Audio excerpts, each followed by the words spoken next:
28 मई को भारत को नई संसद मिलने जा रही है। यह अब तक की दुनिया की सबसे हाईटेक और सबसे बड़ी संसद में से एक होगी। पिछले कई सालों से देश में नई संसद की मांग हो रही थी।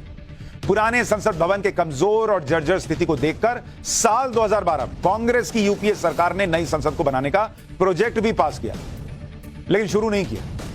फिर साल 2020 में पीएम मोदी ने इस प्रोजेक्ट को शुरू किया और कांग्रेस सरकार से कम बजट में इसे तैयार भी करवा दिया। लेकिन अब जैसे ही इसके उद्घाटन की तारीख नजदीक आ रही है, वैसे ही कांग्रेस पीएम मोदी के खिलाफ अपने एजेंडे के तहत नए संसद भवन के उद्घाटन पर पॉलिटिक्स कर रही है। जब से नई संसद भवन का काम शुरू हुआ है, तब से कांग्रेस इसके जरिए पीएम मोदी पर पर्सनल अटैक ही कर रही है। इस बार कांग्रेस ने देश की राष्ट्रपति द्रौपदी मुर्मू के नाम का इस्तेमाल कर लिया। नए संसद भवन के उद्घाटन को लेकर कांग्रेस नेता और पूर्व सांसद राहुल गांधी ने ट्वीट किया। लिख रहे हैं कि नए संसद भवन का उद्घाटन राष्ट्रपति जी को ही करना चाहिए, प्रधानमंत्री को नहीं। यह राहुल गांधी लिख रहे हैं। डालिए ट्वीट, दिखाइए लोगों को। यह वही कांग्रेस है जिसके कुछ नेता कुछ समय पहले तक बतौर राष्ट्रपति उम्मीदवार द्रौपदी मुर्मू को लेकर न जाने कैसी कैसी बातें कर रहे थे। कांग्रेस के कई नेताओं ने उन्हें अपमानित करने के लिए बुराई का प्रतीक और चमचागिरी करने जैसे शब्दों का इस्तेमाल कर दिया। और आज जब एक बार फिर नरेंद्र मोदी पर अटैक करना है, तो वही कांग्रेस राष्ट्रपति द्रौपदी मुर्मू के नाम का इस्तेमाल कर रही है। अरे देखिए, राष्ट्रपति जी से कराना चाहिए उद्घाटन। यह वही कांग्रेस है जो अपने दौर में राष्ट्रपति को कुछ जैसे समझती नहीं। कांग्रेस ने किस तरह देश के कई राष्ट्रपतियों का अपमान किया, आज उसका चैप्टर भी खोलूंगा। आपको जानना चाहिए कि ये लोग कितना वाकई राष्ट्रपति के पद का सम्मान करते हैं। जिस कांग्रेस ने राष्ट्रपति पद की गरिमा को कई बार अपमानित किया, वो आज अपनी राजनीति के लिए राष्ट्रपति की गरिमा पर ज्ञान दे रही। वैसे कांग्रेस किसी न किसी बहाने से संसद भवन के निर्माण को लेकर नरेंद्र मोदी के पीछे पड़ी ही हुई है। जैसे आपको याद होगा, नए संसद भवन की आधारशिला रखने के टाइम कांग्रेस के नेता कह रहे थे कि मोदी देश के पैसे की बर्बादी कर रहे हैं। फिर कहा कि नरेंद्र मोदी तो अपना घर बनवा रहे हैं। नहीं याद है, बोल रहे थे कि मोदी जी का बंगला बन रहा है। पिछले साल जब पीएम मोदी ने नए संसद भवन की छत का पर विशाल राष्ट्रीय चिन्ह अशोक स्तंभ का अनावरण किया, तो कांग्रेस के नेता बोलने लगे कि मोदी जी ने अशोक स्तंभ के शेरों का स्वरूप बदलवा दिया, अब हिंसक शेर लगा दिए हैं, जैसे शेर निकल के काट ही लेगा। फिर कांग्रेस के जब ये सारे हथकंडे फेल हो गए, तो अब उद्घाटन को लेकर कह रहे हैं कि नए संसद भवन का उद्घाटन पीएम मोदी से नहीं बल्कि राष्ट्रपति जी से करवाओ। अरे भाई, देश की नई संसद है, पहले कहे मोदी जी का बंगला बन रहा है, तो आपके हिसाब से मोदी जी का बंगला बन रहा है तो मोदी जी कर रहे हैं उद्घाटन, फिर बैठिए शांति से। लेकिन आप बोलना पड़ रहा है कि संसद भवन बन रहा है, तो अब क्या करें? मोदी जी संसद भवन का उद्घाटन कर देंगे तो इनको लगता है 2024 का चुनाव जीत जाए। तो अच्छा, एक काम करो, राष्ट्रपति जी का नाम लिया, राष्ट्रपति जी से कराना चाहिए।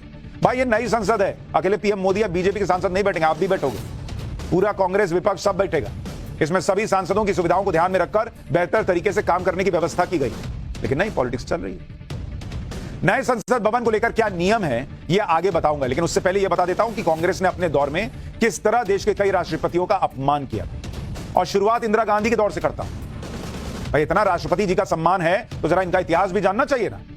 1982 में इंदिरा गांधी ने अपने कैबिनेट मंत्री ज्ञानी ज़ैल सिंह को राष्ट्रपति पद का उम्मीदवार बनाया और वो निर्विरोध देश के राष्ट्रपति चुन लिए गए। लेकिन जब इंदिरा गांधी ने जून 1984 में ऑपरेशन ब्लू स्टार करवाया, जिसमें सेना स्वर्ण मंदिर में गई, इसमें राष्ट्रपति ज्ञानी ज़ैल सिंह बहुत आहत हुए और खुद स्वर्ण मंदिर की हालत देखने अमृतसर चले गए।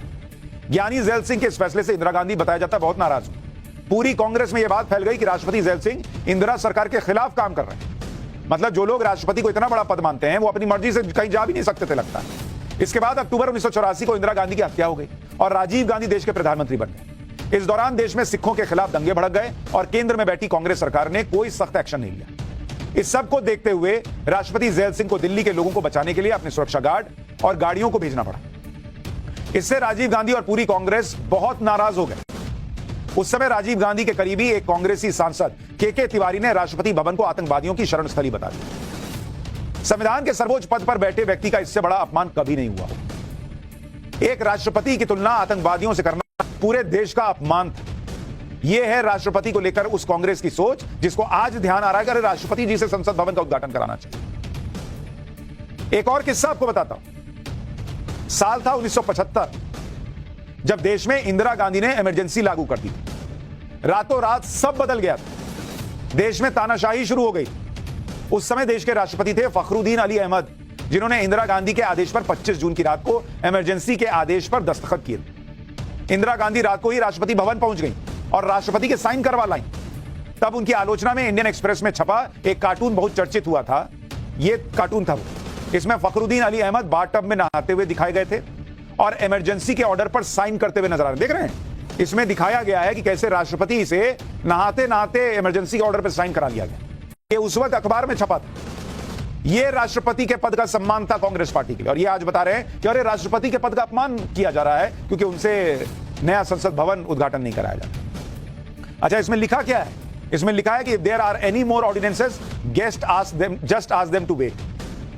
मतलब और ऑर्डिनेंस हैं तो थोड़ा मुझे नहा तो लेने दो, उसके बाद साइन करा। ये इस देश में राष्ट्रपतियों का हाल रहा।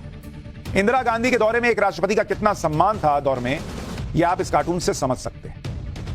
इसी तरह से आप डॉक्टर एपीजे अब्दुल कलाम का ही उदाहरण देख लीजिए, जो महान वैज्ञानिक और अब तक के सबसे लोकप्रिय राष्ट्रपति रहे। साल 2007 में अपना कार्यकाल पूरा करने के बाद देश भर में डॉक्टर एपीजे अब्दुल कलाम को फिर से राष्ट्रपति बनाने की मांग उठी, लेकिन कांग्रेस सरकार ने इसे नहीं माना और देश की भावनाओं को नजरअंदाज करके अपनी राजनीति को तरजीह दी। इसके सब पीछे सबसे बड़ी वजह यह थी कि राष्ट्रपति कलाम ने कांग्रेस के एक बिल को रद्द कर दिया था। इसमें एक व्यक्ति 2 लाख के पद पर रह सकते थे, तो राष्ट्रपति ने कैंसिल कर दिया कि एक व्यक्ति 2 लाख के पद पर कैसे रहेगा, तो कैंसिल कर दिया।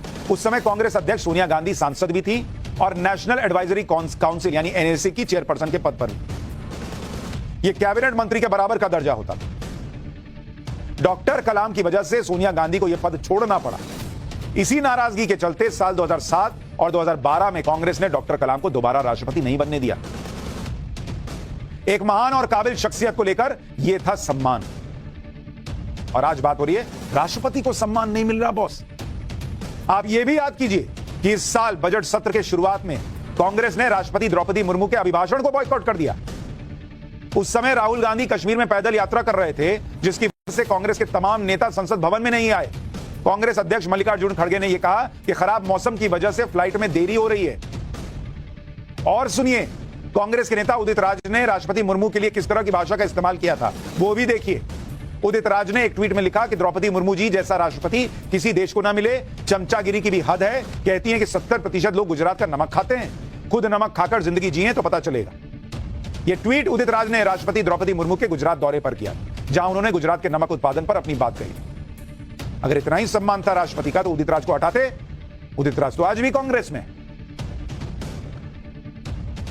अब जब नए संसद भवन की बात हो रही है, 28 जून को पीएम मोदी संसद भवन का उद्घाटन करने वाले, तो अब कांग्रेस राष्ट्रपति मुर्मू के नाम का इस्तेमाल कर।